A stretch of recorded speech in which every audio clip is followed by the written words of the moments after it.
Gaudy true channel में आप सबका स्वागत है।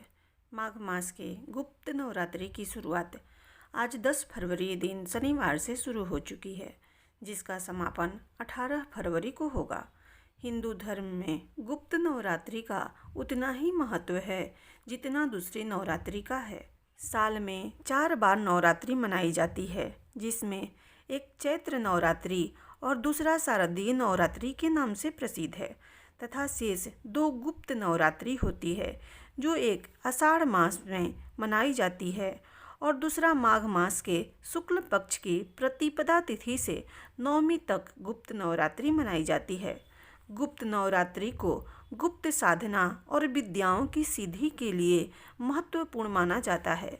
मान्यता है कि गुप्त नवरात्रि में देवी की साधना किसी को बताकर नहीं की जाती है। इस नवरात्रि में देवी साधना से शीघ्र प्रसन्न होती हैं और मनोवांछित फल प्रदान करती हैं। जितनी अधिक गोपनीयता इस साधना की होगी, उसका फल भी उतना ही जल्दी मिलेगा। गुप्त नवरात्रि में माँ काली, तारा देवी, त्रिपुर सुंदरी देवी, भुवनेश्वरी देवी, माँ ध्रुमावती, बगलामुखी, मातंगी माता और देवी कमला की पूजा की जाती है। गुप्त नवरात्रि में रोग मुक्त रहने के लिए प्रतिपदा तिथि के दिन माँ शैलपुत्री को गाय के घी से बनी सफ़ेद चीज़ों का भोग लगाना चाहिए। लंबी उम्र के लिए द्वितीया तिथि को माँ ब्रह्मचारिणी को मिश्री, चीनी और चनामृत का भोग लगाना चाहिए। दुख से मुक्ति के लिए तृतीया तिथि पर माँ चंद्रघंटा को दूध और उनसे बनी चीज़ों का भोग लगाना चाहिए। तेज बुद्धि और निर्णय लेने की क्षमता बढ़ाने के लिए चतुर्थी तिथि पर माँ कुष्मांडा को मालपुए का भोग लगाना चाहिए। स्वस्थ शरीर के लिए माँ स्कंद माता को पंचमी तिथि पर केले का भोग लगाना चाहिए। आकर्षक व्यक्तित्व और सुंदरता पाने के लिए षष्ठी तिथि के दिन माँ कात्यायनी को शहद का भोग लगाना चाहिए। संकटों से बचने के लिए सप्तमी के दिन माँ कालरात्रि की पूजा में गुड़ का नैवेद्य अर्पित करना चाहिए। संतान संबंधी समस्या से छुटकारा पाने के लिए अष्टमी तिथि पर माँ गौरी को नारियल का भोग लगाना चाहिए। सुख समृद्धि के लिए नवमी पर माँ सिद्धिदात्री को हलवा, चना, पूरी एवं खीर आदि का भोग लगाना चाहिए। तो आइए सुनते हैं गुप्त नवरात्रि के प्रथम दिन पूजित माँ काली की पूजा का महत्व, पूजा विधि एवं कथा को। 10 महाविद्याओं में माँ काली प्रथम रूप है। माँ काली जी का स्वरूप अत्यंत विकराल, अभयकारी और मंगलकारी है। माँ काली का ये स्वरूप असुरों का नाश करने वाला है।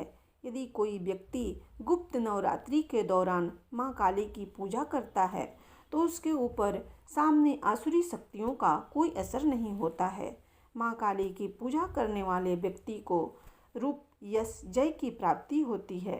समस्त सांसारिक बाधाएं खत्म हो जाती है। माँ काली ने चंडमुंड का संहार किया था, इसलिए इन्हें चामुंडा के नाम से भी जाना जाता है। माँ काली अपने गले मुंडमाला धारण करती हैं। इनके एक हाथ में खड्ग और दूसरे हाथ में त्रिशूल और तीसरे हाथ में कटा हुआ सिर होता है। माँ दुर्गा ने रक्तबीज नाम के असुर का वध करने के लिए काली का अवतार धारण किया था। 10 महाविद्याओं में माँ काली प्रथम देवी हैं। गुप्त नवरात्रि में प्रथम दिन माँ काली की आराधना की जाती है। जो लोग अपने शत्रुओं से बहुत परेशान हैं, उन्हें गुप्त नवरात्रि में माँ काली की आराधना करनी चाहिए। ऐसा करने से शत्रु से मुक्ति मिलती है। पौराणिक कथा के अनुसार एक बार दारुक नाम के राक्षस ने ब्रह्मा जी को प्रसन्न करके उनसे वरदान प्राप्त कर देवताओं और ब्राह्मणों को प्रताड़ित करना शुरू कर दिया और स्वर्गलोक पर कब्जा कर लिया।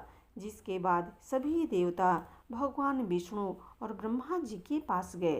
ब्रह्मा जी ने सभी देवताओं को बताया कि इस दुष्ट का संहार एक स्त्री ही कर सकती है।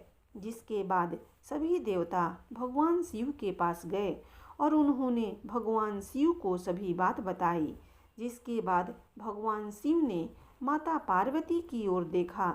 माता पार्वती इस पर मुस्कुराई और अपना एक अंश भगवान शिव में प्रवाहित कर दिया, जिसके बाद भगवान शिव के कंठ से विष से उस अंश ने अपना आकार धारण किया, जिसके बाद भगवान शिव ने अपना तीसरा नेत्र खोल दिया। उनके इस नेत्र से विकराल रूप वाली माँ काली उत्पन्न हुई। माँ काली की ललाट में तीसरा नेत्र और चंद्र रेखा थी। माँ काली के भयंकर और विशाल रूप को देख देवता और सिद्ध लोग भागने लगे, जिसके बाद माँ काली का दारुक और उसकी सेना के साथ भयंकर युद्ध हुआ। माँ काली ने सभी का वध कर दिया, लेकिन माँ काली का क्रोध शांत नहीं हुआ और माँ काली के इस क्रोध से संसार भी जलने लगा। इसके बाद भगवान शिव ने एक बालक रूप धारण किया और शमशान में लेटकर रोने लगे, जिसके बाद माँ काली उन्हें देखकर मोहित हो गई। इसके बाद माँ काली ने बालक रूपी भगवान शिव को अपने गले से लगाकर अपना दूध पिलाया, जिसके बाद उनका क्रोध शांत हो गया। इस प्रकार प्रथम दिवस की कथा संपूर्ण हुई। प्रेम से बोलो माता काली की जय।